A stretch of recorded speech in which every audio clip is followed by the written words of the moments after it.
Fala minha galera do Só Por Ti, tudo bom? Galera, tô com saudade de vocês. Aqui é o Matheus, tá? Do Só Por Ti.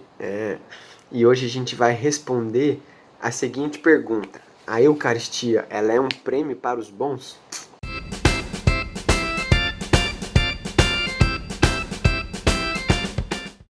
Bom, galera, então a pergunta de hoje: a Eucaristia é um prêmio para os bons?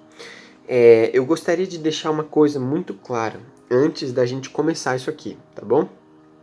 Antes da gente começar a responder a pergunta, que tudo que eu vou falar daqui pra frente não é a opinião do Matheus, tá? Não é um negócio que, ai, nossa, Matheus imaginou lá, tava um dia rezando, recebeu uma luz divina lá do céu e, né, concluiu isso. Não.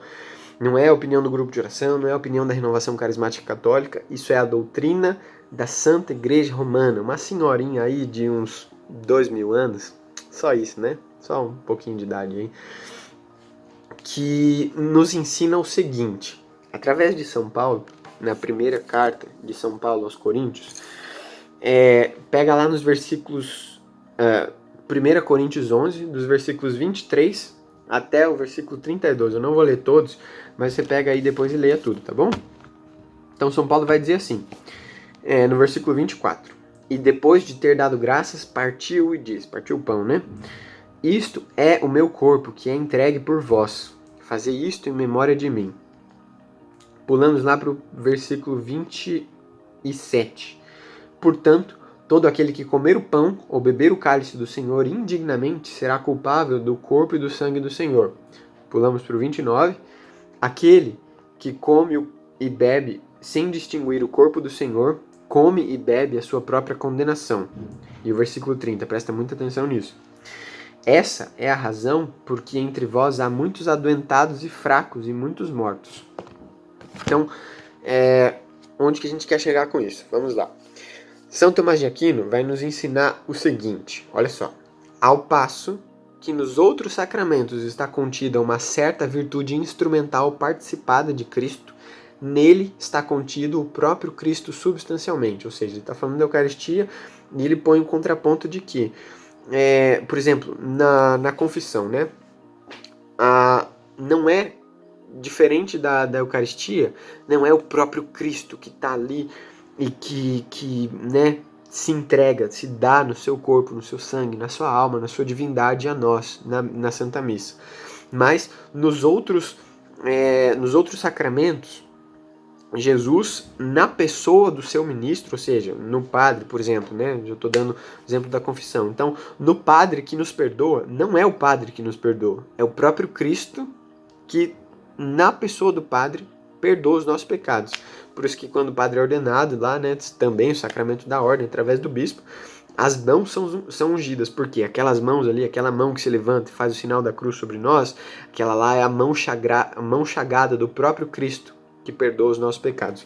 Então, a gente tem que ter uma coisa muito clara, né, a respeito disso, de que por ser o próprio corpo, o próprio sangue de Deus que se fez homem, a se entregar para nós, quando a gente fala de comunhão, né, ao receber a Eucaristia, a gente tem que ter a noção de que aquilo ali, né, a gente receber o corpo e o sangue, é só a extensão de uma realidade invisível que já se encontra dentro da nossa alma.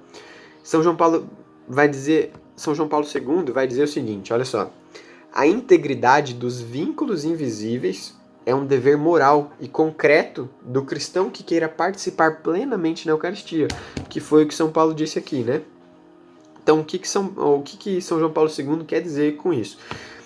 Ele nos ensina que quando a gente, né, descumpre um dos 10 mandamentos ou um dos 5 mandamentos da igreja, a gente peca de maneira grave, a gente peca de maneira mortal. São Paulo vai dizer também que o salário do pecado é a morte. Então, quando a gente peca mortalmente, a nossa alma, ela morre, tá? Se instala, né, de maneira muito profunda, mesmo que a gente não veja, mesmo que a gente não sinta. Foi o próprio Jesus, foi a própria palavra de Deus que ensinou. No fundo da nossa alma se instala um ódio mesmo, não é só para te impressionar isso que eu tô falando.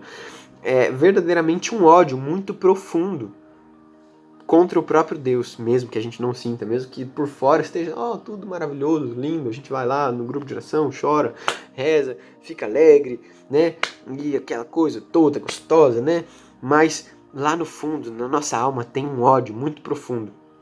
E a comunhão é justamente isso, é quando na nossa alma, sem desobedecer os mandamentos, a gente entra em comunhão, ali se manifesta de maneira física a entrega do nosso amado para nós.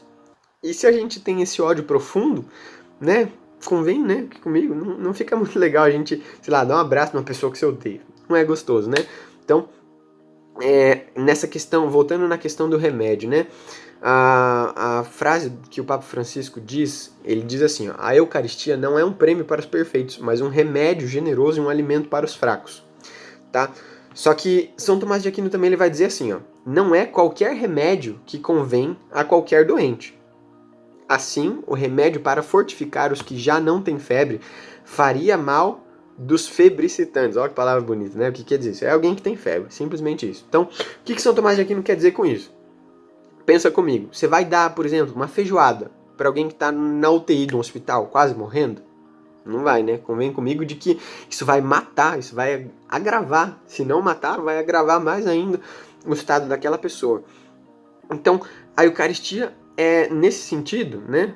É mais ou menos isso. Ela é um remédio para aqueles que estão sãos, para aqueles que não estão mortos, ou, né, no caso, quase mortos, através do pecado grave, do pecado mortal.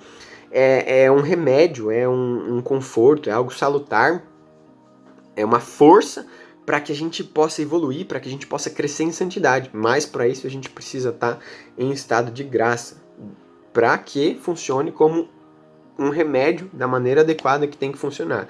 Então é isso, galera. Deus abençoe, é nóis e um beijão para vocês. Glória a Deus.